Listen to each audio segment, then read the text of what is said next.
اس نے انہیں گلے سے لگایا، چلیے پھر انہیں تو وہ دونوں کہیں خود ہی ملنے نہ چلیے جائیں۔ انہوں نے مجھے چیک کرنے بھیجا تھا کہ آپ ان کے پاس ہیں کہ نہیں۔ چلو، ساڑی کا پلو صحیح کاٹ کے وہ دروازے سے نکل گئی۔ ہائے، اب آئے گا مزہ بچوں، وہ شیطانی ہنسی ہنسا۔ ارے بھائی صاحب، آپ عارف کے کمرے کی طرف جاتے ابتسام صاحب کو دیکھا۔ انہوں نے کہا، جی بھابھی، ہم نے سوچا انہیں نکموں نے تو آنا نہیں باہر، تو ہم خود ہی چلے جاتے ہیں لینے، وقت بھی تو ہو گیا، اور پھر ان بچوں نے ہلا گلا بھی کرنا ہوگا۔ اچھا ہے، بڑے رسم پہلے کر لیں۔ جی بالکل صحیح کہا، میں بھی انہیں ہی کہنے جا رہی تھی۔ پھر آپ ایسا کریں، آپ ان دونوں کو لے جائیے، میں دیکھتی ہوں اگر بچیاں تیار ہو گئی ہیں تو انہیں بھی لے آتی ہوں۔ جی ٹھیک ہے۔ حاجہ بیگم وہاں سے چلی گئی اور عثمان ان کے ساتھ اندر داخل ہوا۔ تم کہاں مر گئے تھے؟ اتنی دیر لگتی ہے دیکھنے میں؟ حارب جو اس کے انتظار میں جلا بنا بیٹھا تھا، پیچھے افسام اور ابتسام صاحب کو دیکھے بغیر اس پر چڑھ دوڑا۔ کس کو دیکھنے میں؟ ابتسام صاحب نے پوچھا۔ کسی کو نہیں۔ اچھا، تو اگر تیار ہو گئے ہو تو باہر چلو، صاحب مہمان انتظار کر رہے ہیں۔ جی ڈیڈ، عارف نے کہا۔ دونوں بھائیوں نے عارف اور حارب کی نظر اتاری اور انہیں باہر آنے کو کہا۔ وہ بھی ان کے پیچھے ہو لیے۔ تمہیں آنٹی کو دیکھنے کو بھیجا تھا، اتنی دیر لگا دی، اور چاچو اور بابا کو ساتھ کیوں لے آئے؟ حارب نے دانت پیستے کہا، دیکھنے ماما ادھر ہی تھی، اور جب میں واپس آ رہا تھا تو انکل لوگ کمرے میں داخل ہو رہے تھے، اس میں اب میرا کیا قصور؟ میں تو گیا تھا نا چیک کرنے۔ عثمان نے چہرے پر معصومیت سجائے، جبکہ حارب کے چہرے کے تاثرات پر اس نے چہرہ نیچے کر کے مسکراہٹ روکی۔ وہ لوگ کافی دیر سے لان میں موجود تھے اور اپنے جاننے والوں سے مل رہے تھے۔ بظاہر تو دونوں سب سے مل کر ان کے آنے کا شکریہ ادا کر رہے تھے، جبکہ دونوں ان کی ایک جھلک دیکھنے کے لیے بےتاب تھے۔ حارب تو کن آنکھوں سے بار بار داخلی دروازے کی طرف دیکھ رہا تھا۔ وہ رسم سے پہلے ہی مل لیتا، وہ سب سے پہلے خود اسے دیکھنا چاہتا تھا، لیکن ایسا نہ ہو پایا۔ جہاں یہ انتظار عارف کو ایک میٹھے جذبے سے آشنا کر رہا تھا، وہیں حارب کے صبر کی بات ہو رہی تھی۔ اسے اسبا پر غصہ آ رہا تھا کہ اتنی دیر وہ باولا بھول گیا تھا کہ آج وہ مہندی کی دلہن ہے، وہ تو تھوڑی نہ منہ اٹھا کر آ جائے گی۔ اور پھر جب اس نے بے بس ہوتے آخری نگاہ داخلی دروازے کی طرف گھمائی تھی کہ اسی وقت ساری لائٹس آف ہوئی تھی اور ان پڑی پیکر چہروں پر فوکس ہوئی تھی۔ حارب کا سارا غصہ، ساری بے بسی ہوا ہوئی تھی۔ وہ بنا پلکے جھپکا یکتا اسبا کو دیکھے جا رہا تھا۔ وہ لگ ہی اتنی پیاری رہی تھی، اور یہی حال عارف کا تھا۔ وہ آج اپنی زندگی میں پہلی دفعہ عرش کو تیار ہوئے دیکھ رہا تھا، اور اس کے تو گمان میں بھی نہیں تھا کہ وہ اس قدر حسین لگے گی۔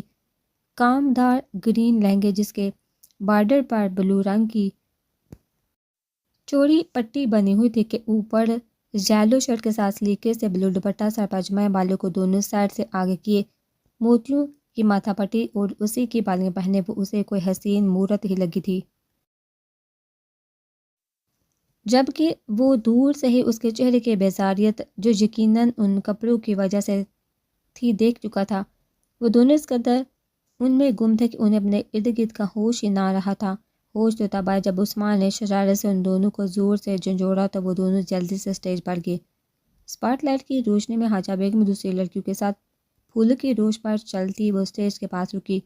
عارف نے عرش کے آگے ہاتھ پھیلایا تو اس نے اپنا ہاتھ اس کے ہاتھ میں رکھا اور اس کی مدد سے اسٹیج پر چڑھی۔ اسوا اس انتظار میں تھی کہ حارب ہاتھ آگے کرے کہ اس کے جھکنے اور پھر اس کے اٹھانے پر وہ سٹپٹائی، جبکہ جنگل کی ہوٹنگ نے اسے شرمانے پر مجبور کر دیا۔ اسوا کو غصہ تو بہت آیا لیکن ضبط کر گئی۔ اس کی یہی بولڈنس تو اسے نہیں پسند تھی۔ وہ بھی سب کے سامنے ہے، اس وقت کو دلہن تھی، کچھ کر نہیں سکتے تھی، اس لیے چپ رہی۔ حارب نے ہوٹنگ پر اپنی گود میں اس پری کو دیکھا جو شرم سے چہرہ چھپائے تھی۔ جانتا تھا اس کے چہرے پر اس وقت سرخی چھائی ہوگی۔ اوئے اب اتار بھی دے کہ ساری رات گود میں اٹھائے رکھنا ہے۔ یہ جملہ کسی منجلے کا تھا جس پر کہکو کی بڑمار ہوئی تھی۔ رات کیا، میں تو ساری اٹھانے کو تیار ہوں، کیوں بیوی؟ وہ اونچی آواز میں دلکشی سے بولا اور تھوڑا سا اوپر کر کے اسے مخاطب کیا۔ اسپا مزید چہرہ جھکا گئی، جبکہ ایک بار پھر ہوٹنگ ہوئی۔ حارب بیٹا، کیوں بیچاری کو پریشان کر رہے ہو؟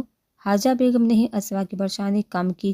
اب کہ حارب نے بھی شرافت سے اسے نیچے اتار دیا اور ہاتھ پکڑ کر صوفے پر بٹھایا، خود بھی بیٹھا، جبکہ دوسرے صوفے پر عارب اور عرش بیٹھے ہوئے تھے۔ سب سے پہلے دان نے دونوں جوڑیوں کے نظر اتاری اور پھر رسم کی طرح ابتسام حاجہ بیگم اور مجیب صاحب نے رسم کی۔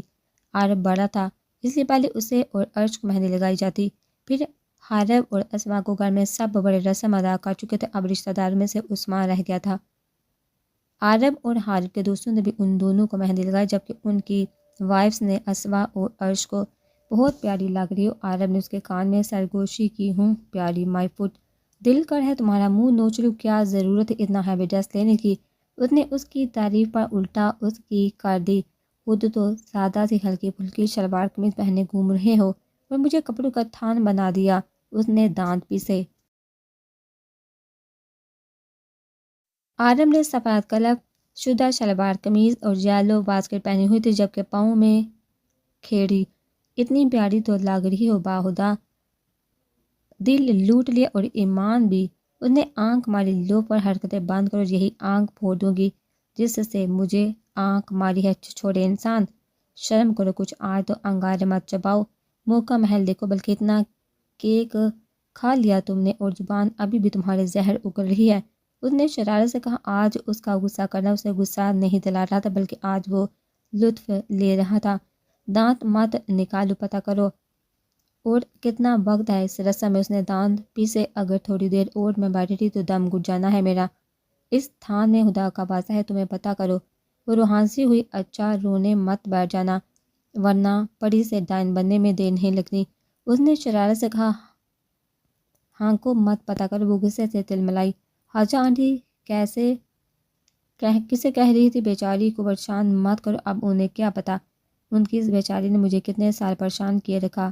اس نے اس کے دوپٹے سے چھیڑخانی کرتے آہستہ کہا، باز آئیے، حالب سب موجود ہیں۔ اس نے سب کی موجودگی کا احساس دلایا۔ اور کب پریشان کیا میں نے آپ کو، اس نے برا مناتے پوچھا۔ لو برڈز صبر کرو، یہیں کھچڑی پکانا شروع ہو گئے۔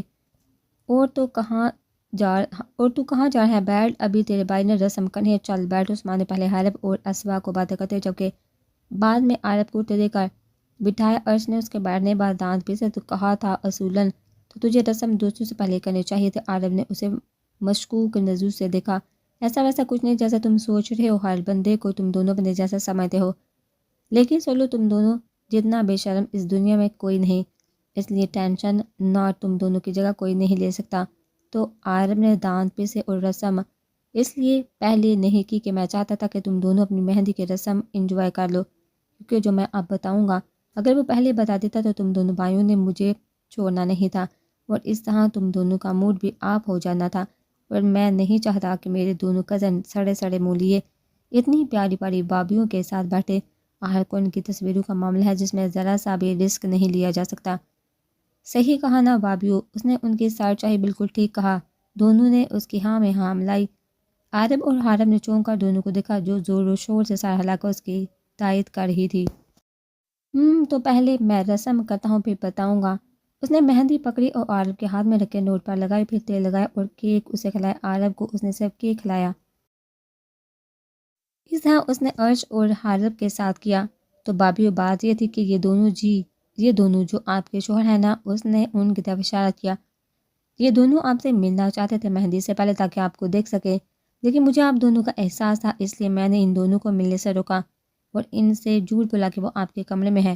ان شارٹ میں نے آپ دونوں کو ان سے بچا لیا۔ اس نے ایک ہی سانس میں بات مکمل کی اور ان دونوں کی طرف دیکھا جو ہونہار نظروں سے اسے دیکھ رہے تھے۔ اسوا نے تو شکرانہ نظروں سے اسے دیکھا کہ شکر ہے اس نے روکا، ورنہ وہ اس سانڈ سے کیسے بچتی جو انتہا کا بے شرم تھا۔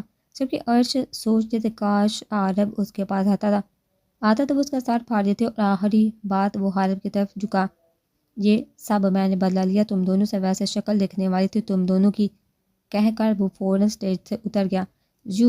حارب نے مٹھی باندھ کی، اس کا باز نہیں چل رہا تھا، وہ اسے گردن سے پکڑ کر الٹا لٹکا دیتا، جبکہ دونوں بھائیوں کی شکل دیکھ کر وہ تینوں مسکرا دیے۔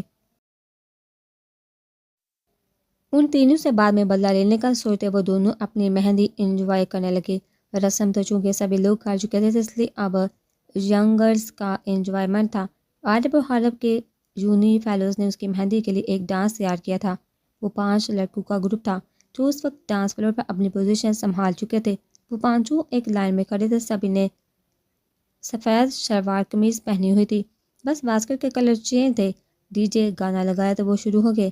سب ینگرز نے ہوٹنگ سے انہیں سپورٹ کیا۔ اس کے دوستوں نے عارب و حارب کو بھی گھسیٹ لیا، پھر عارب و حارب دونوں نے گانے کے آخر تک ان کا ساتھ دیا تھا۔ سب نے ہوٹنگ سے اس پرفارمنس کو سراہا تھا۔ عارب و حارب دونوں دوستوں سے گلے مل کر دوبارہ اسٹیج پر چلے گئے تھے۔ ڈانس کے بعد کھانا کھول دیا گیا تھا اور سبھی مہمان کھانے کی طرف ہو لیے، جبکہ فوٹوگرافر ان دونوں جوڑیوں کے موومنٹس کیپچر کر رہا تھا۔ فوٹوگرافر نے عارب کو عرش کی کمر پکڑنے کو کہا۔ عارب نے سر ہلا کر اپنا ہاتھ اس کی کمر میں ڈال دیا۔ عرش نے فوٹوگرافر کے کہنے پر مسکرا کر عارب کی آنکھوں میں دیکھا، یعنی فوٹوگرافر نے وہ لمحہ قید کر لیا تھا۔ عرش نے وہی بازو جو اس کی کمر کے گرد تھا اس پر چٹکی کاٹی۔ میری بس ہو گیا فضول انسان، اب مزید میں کوئی پکچر نہیں بنوا سکتی، اس نے کرتے کہا۔ کب سے وہ خاموشی سے چہرے پر مسکراہٹ لیے کھڑی تھی، صرف اور صرف اس لیے کہ وہ نہیں چاہتی تھی کہ اس کی پکس خراب ہو۔